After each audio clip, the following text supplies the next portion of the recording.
Ini adalah kutu air saya ya teman-teman. Ini kemarin sudah saya serok sekitar 16 sendokan. Jadi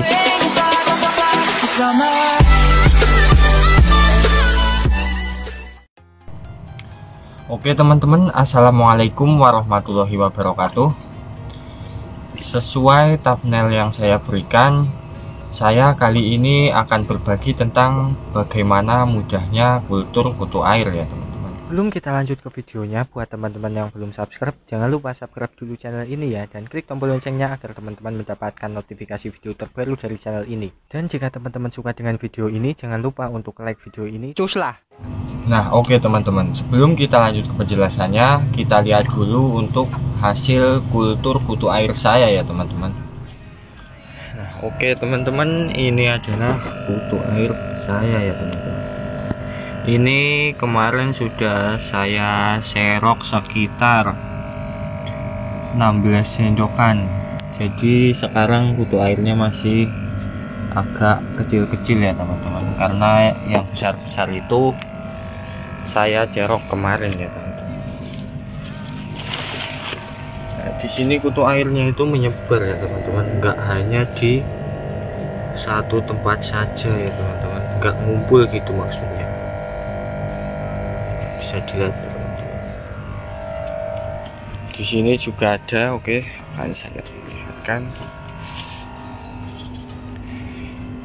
Oke ya teman-teman,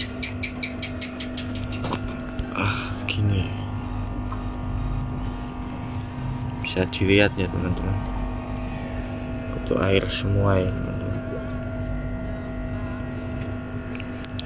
Ini adalah untuk starter ya teman-teman. Selanjutnya ini juga ya teman-teman, ini juga untuk starter, tapi ini sering saya buat untuk kasih makan ikan ya teman-teman. Banyak ya teman-teman. Nah jadi pada intinya, ketika teman-teman itu budidaya kutu air, itu yang paling penting itu teman-teman itu mempelajari air yang ada di daerah teman-teman ya. Nah jadi gini teman-teman, setiap teman-teman itu melihara ikan apapun yang di situ bentuknya di dalam air, itu teman-teman itu sama saja akan belajar untuk menjadikan air tersebut bagus untuk hewan peliharaannya ya teman-teman. Dapat diibaratkan itu seperti dolanan banyu ya teman-teman. Nah jadi semisal teman-teman itu budidaya lele, budidaya gerame, nila, nah itu juga teman-teman secara otomatis akan mencari tahu terlebih dahulu air yang bagus itu seperti apa gitu ya teman-teman. Dan ketika teman-teman praktekkan di air yang ada di daerah teman-teman, itu belum tentu sama dengan hasil yang ada pada video atau mungkin cara yang teman-teman pelajari sebelumnya ya teman-teman. Karena pada prinsipnya itu begini teman-teman, setiap air itu secara otomatis itu beda ya teman-teman. Misal dilihat dari kedalaman air itu udah beda. Terus misal air di sini dengan air di rumah tetangga saya itu juga udah beda teman-teman. Nah jadi cara mengatasinya itu gimana? Nah, itu sebenarnya mudah saja teman-teman. Teman-teman di situ harus berani untuk mencoba ya teman-teman. Nah metode apa yang bagus untuk teman-teman, itu yang teman-teman harus pilih gitu ya teman-teman. Jadi teman-teman itu harus berani untuk, ibarat saya itu bereksperimen teman-teman. Nah jadi seperti pengalaman saya dulu, saya itu pertama kultur kutu air itu menggunakan hanya fermentasian E4 dengan molase saja. Itu sekitar 4-5 bulanan yang lalu ya teman-teman. Itu sampai kira-kira 2 minggu atau 2 kali percobaan, akhirnya saya itu putus asa dan ingin menggunakan metode lain ya teman-teman. Selanjutnya saya itu menggunakan metode green water seperti yang ada di dalam video saya sebelumnya ya teman-teman. Nah, untuk green water sendiri itu juga setelah saya melihat tutorial-tutorial di YouTube, itu ketika saya buat itu nggak cocok untuk kondisi air di daerah saya ya teman-teman.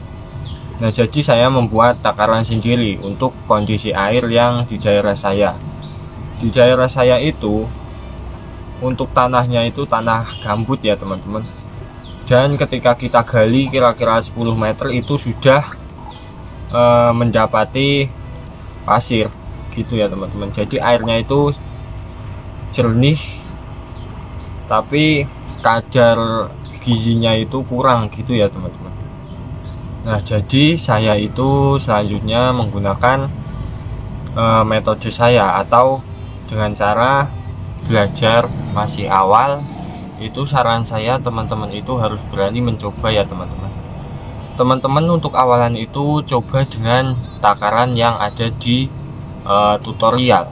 Tapi ketika itu tidak jadi, semisal yang ada di tutorial itu ketika kita praktekkan air terlalu bau atau mungkin terlalu jernih atau kurang.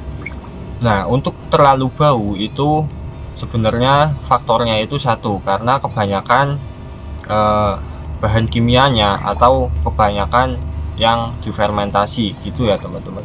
Nah, tapi kalau terlalu jernih teman-teman itu bisa menambah dosisnya hingga setengahnya lagi ya teman-teman. Nah, setelah itu saya itu ketika saya sudah berhasil menggunakan green water, saya itu ingin mencoba yang lebih cepat ya teman-teman. Karena untuk proses pembuatan green water sendiri kalau saya itu minimal itu 3 hari sampai 4 hari itu baru bisa untuk ditebar bibit kutu airnya ya teman-teman. Nah, untuk jangka waktunya itu kalau menggunakan green water itu sekitar 2 sampai 3 minggu saja ya teman-teman. Nah, jadi karena faktor pembuatannya itu menurut saya agak buang-buang waktu 3 sampai 4 hari, jadi saya itu akhirnya kultur kutu air menggunakan air lele ya teman-teman. Yang di situ ibaratnya kita itu ngultur itu lama, semisal 1 bulan air lele itu baru sempurna ya teman-teman. Nah, walaupun sempurna dalam 1 bulan itu teman-teman itu bisa makai setiap hari setelah itu sempurna ya teman-teman. Tapi dengan cara di situ teman-teman itu jangan sampai mengambil air lele itu semuanya ya teman-teman. Maksimal itu setengah lebih dikit gitu aja nggak apa-apa. Nah, jadi untuk kesimpulannya ya teman-teman, setiap teman-teman itu ingin misal budidaya ikan hias, kutu air ataupun DM ataupun cacing sutra, itu yang teman-teman harus pelajari dan teman-teman harus berani mencoba itu adalah pada airnya ya teman-teman. Teman-teman itu nggak usah khawatir kalau itu teman-teman mau mencoba ya teman-teman, karena itu kesalahan teman-teman itu secara otomatis nggak akan teman-teman ulangi lagi ya teman-teman, karena di situ adalah pengalaman teman-teman. Akan tetapi kalau teman-teman hanya mencontoh yang ada di YouTube, yang ada di mana, dan teman-teman hanya ngopas saja, itu teman-teman itu tidak tahu mana kelebihan dan kekurangannya gitu ya teman-teman. Nah, oke teman-teman, mungkin cukup sekian dari video saya. Buat teman-teman yang sudah subscribe, saya ucapkan terima kasih. Dan mungkin jika teman-teman ada yang ingin ditanyakan dari cara-cara saya kultur, teman-teman bisa tinggalkan pertanyaan di kolom komentar ya. Dan untuk yang belum subscribe, jangan lupa untuk subscribe dulu channel ini ya, karena channel ini akan memberikan informasi-informasi menarik tentang dunia air ya. Terima kasih. Wassalamualaikum warahmatullahi wabarakatuh.